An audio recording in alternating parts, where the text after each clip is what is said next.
بسم الله الرحمن الرحيم الحمد لله وصلى الله وسلم وبارك على رسول الله وعلى آله وأصحابه ومن تمسك بهديهم إلى يوم الدين. أما بعد.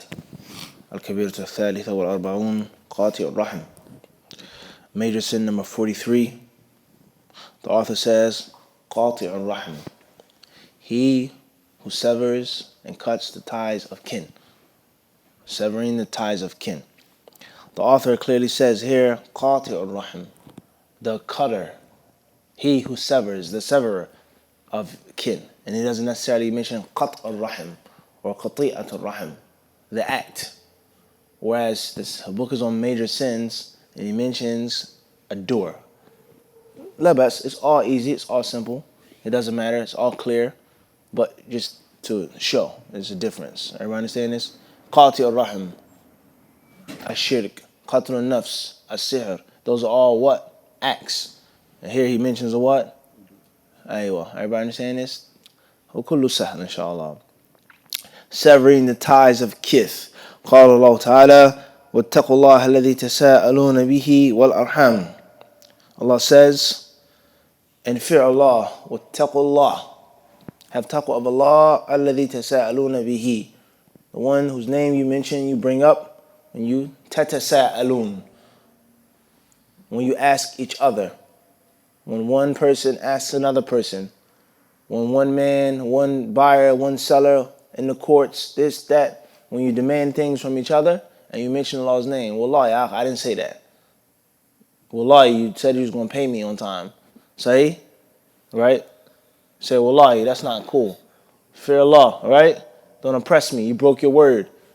Naam? It's the first thing you say.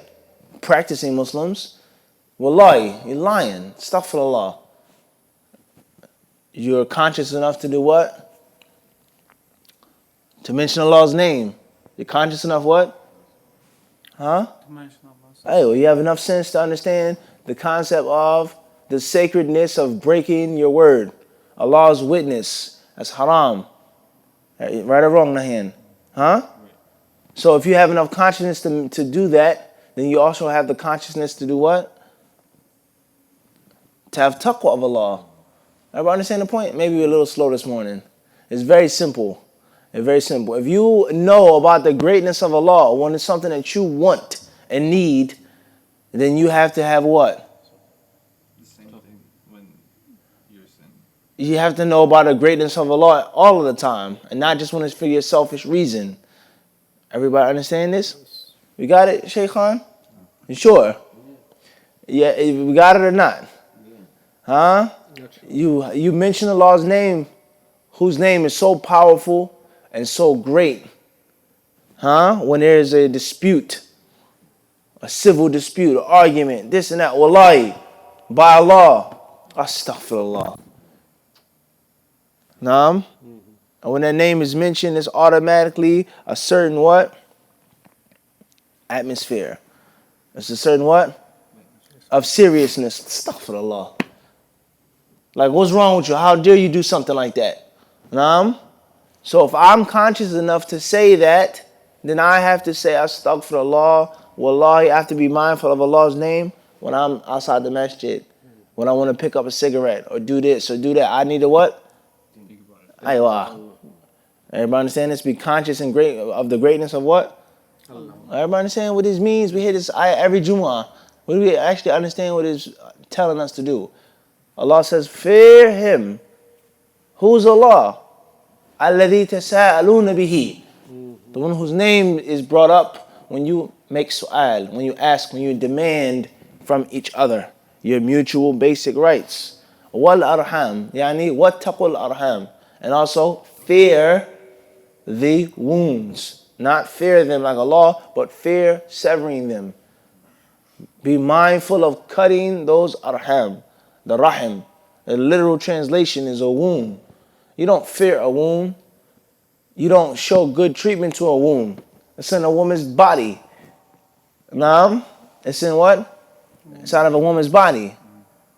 Part of her aura. Inside her aura. Naam? You don't, how can you be kind to the wound that bore you? The wound is inside of a woman. Naam? But what's meant by that is the woman that's carrying that womb. The concept of blood, the concept of family. Everybody understand this? Don't sever the what? Ties of kin. Do not sever them. Keep your family ties, even though you're Muslim and they're non-Muslim. Even though you're on the sunnah and they're still upon bid'ah.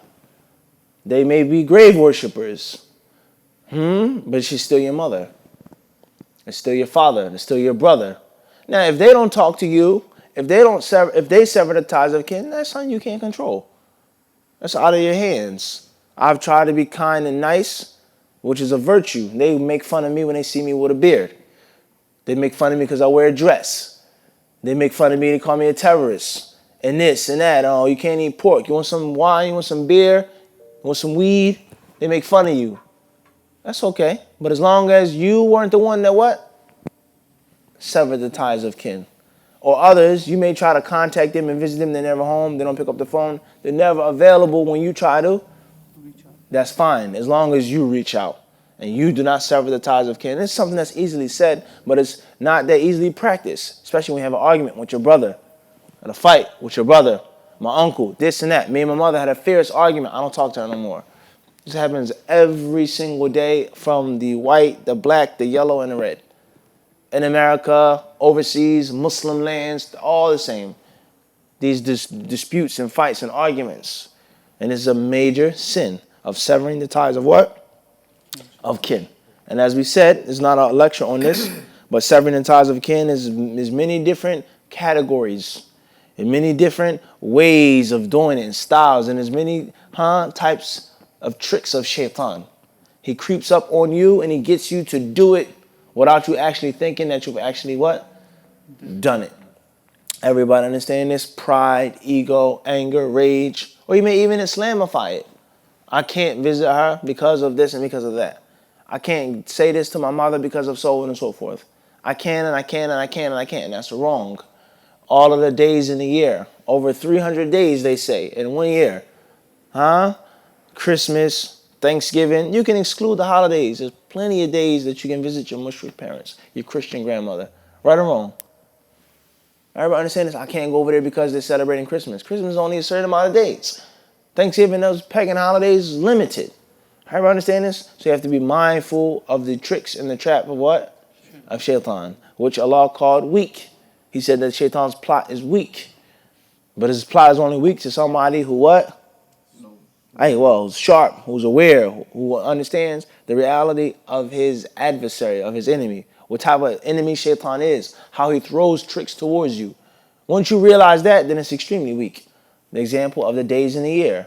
Brothers, they don't visit their families. Non-Muslims say because they go on holidays. Or they smoke, or they drink, or they do that. There are times in which you can see them, which you can contact them. But you're not what?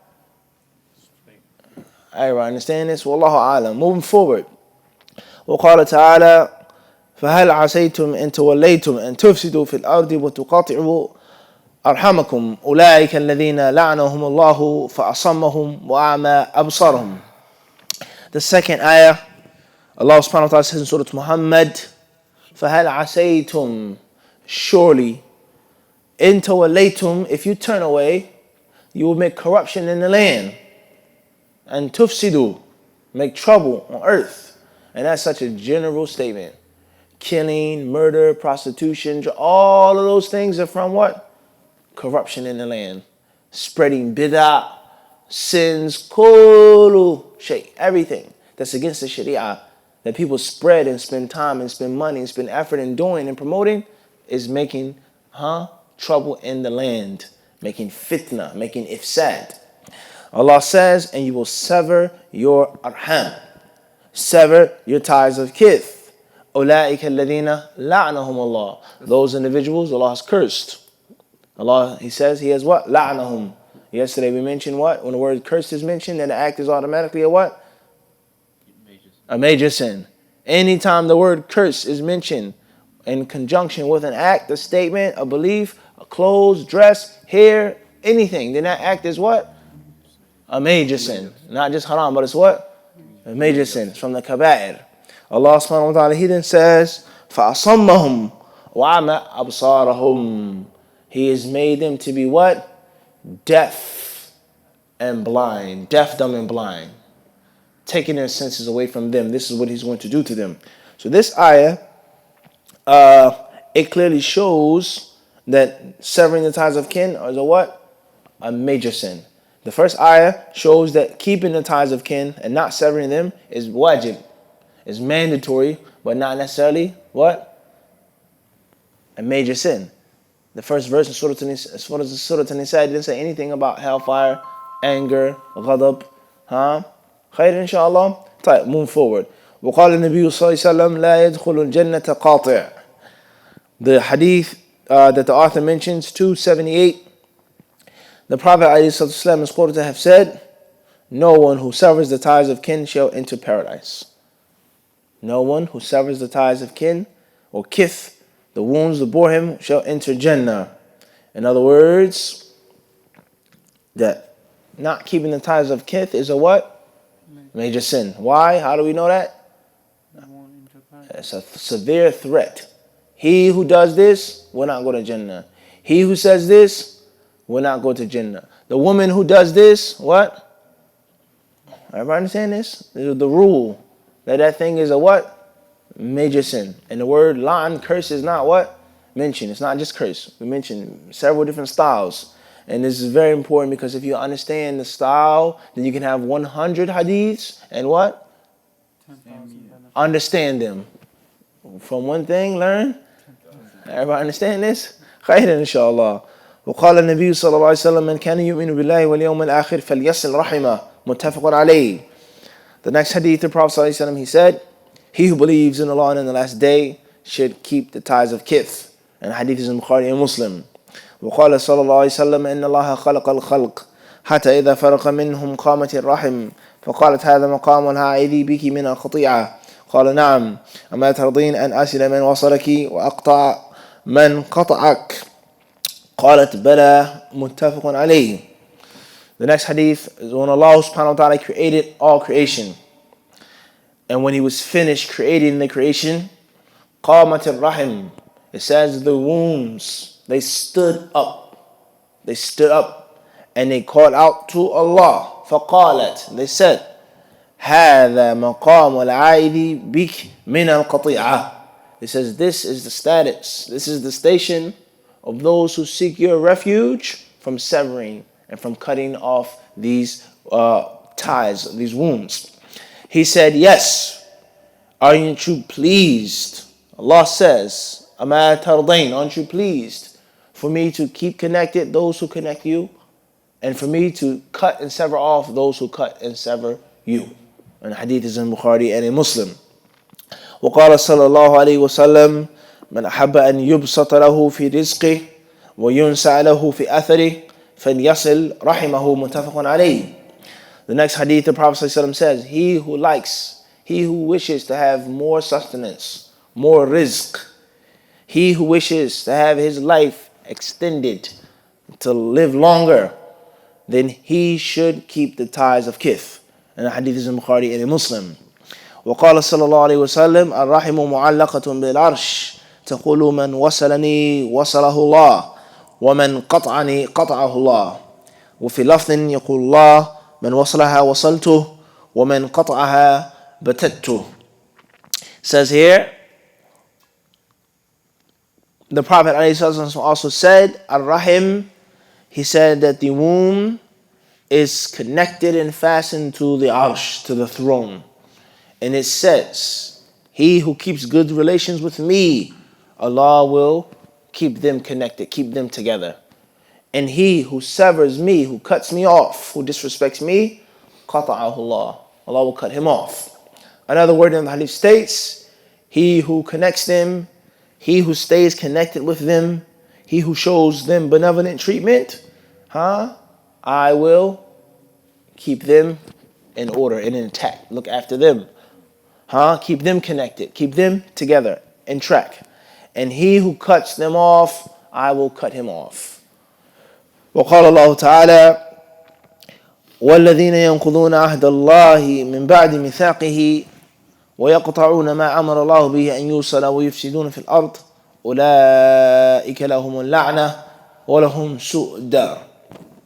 Allah the Exalted also tells us, and those who break Allah's promise, they infringe and they violate the covenant that they have with Allah after it was fastened, after the knot was made, it was tied.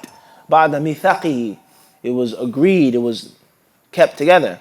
They break it after this, and they يَقْطَعُونَ مَا أَمْرَ اللَّهُ بِهِ أَن يُوصَلْ, and they cut off and they sever what Allah Azza wa Jal commanded to be kept together and in one single file. Make corruption in the land. أُولَٰئِكَ لَهُمُ اللَّعْنَةُ. Once again, these individuals will have curse. وَلَهُمْ سُوءُ الدَّارِ, and they will have an evil abode. They will have an evil abode to rest in. وقال محمد بن عمرو عن أبي سلمة عن أبي هريرة رضي الله عنه أن النبي صلى الله عليه وسلم قال يقول الله تعالى أنا الرحمن وهي الرحم من وصلها وصلته ومن قطعها قطعته. Hadith number 283. Muhammad ibn Amr reported from Abu Salama from Abu Hurairah radiallahu anhu, Allah the Exalted says, I am Ar-Rahman, and they are the wounds. Those who have good relations with them, wasaltuhu, I will keep them in good contact. And those who cut them off, I will cut them off. فَتَقُولُ مَنْ قَطَعَ رَحِمَ الْفُقْرَى. He says here, من قطع رحم الفقراء وهو غني فهو مراد ولا بد وكذا من قطعهم بالجفاء والإهمال والحمق. He says here, speaking, giving a brief interpretation, he says فَنَقُولُ, those who break their ties for different reasons, money, disrespect, not giving them, not looking after them, whatever the reason may be, is all included in this. وقال النبي صلى الله عليه وسلم بُلُّوا أَرْحَامَكُمْ وَلَوْ بِالسَّلَامِ. Another hadith states, it says, keep your ties, keep the ties of kinship, even if it's just with the salutation, even if just by saying Assalamu alaikum. Busy, sick, tired, traveling, working, stressed, you can do what? Make a phone call, a text message, a letter, throw a rock or a note, a note tied around a rock, an old way, right? You can, even if it's what? What a salam. And there are other ways of sending messages to people. A pigeon, a messenger pigeon, al-muhim. Any way that you get the what? The salam across. Everybody understand this? A blimp, says Salamu alaikum in the air. There are many ways of sending what? Messages to people. Honestly, many ways. Wallahu ta'ala alim. So I don't have no money. I don't have a smartphone. Wallahi, people, they say this. I called you last night. You didn't answer. I don't have a smartphone. I'm not tech savvy. I don't know how to text. I don't know how to use WhatsApp. I don't have Facebook. Am I making this up, Sheikh? No, it's true. Many people, they'll make this excuse. I don't know how to use phones like that. I'm not good. No, but me, I want to let me know. Me got a phone, me know, but me don't text. Alhamdulillah. Me don't text because even customers calling for a job and they call me lose a job. Sometimes the phone is a curse. Sometimes the phone is what? It's bad, very bad. Because back in the day, you just visit somebody. You just come. And now, somebody can come visit you. Is it okay? Is it a good time? Before this time is what? Just knock on the door. If you pick up, you pick up. You don't. Just like that. Or as I said, with the rock or Allah Alam, the old techniques, getting someone's attention. Sending someone a what? A message. Wallahu ta'ala alam.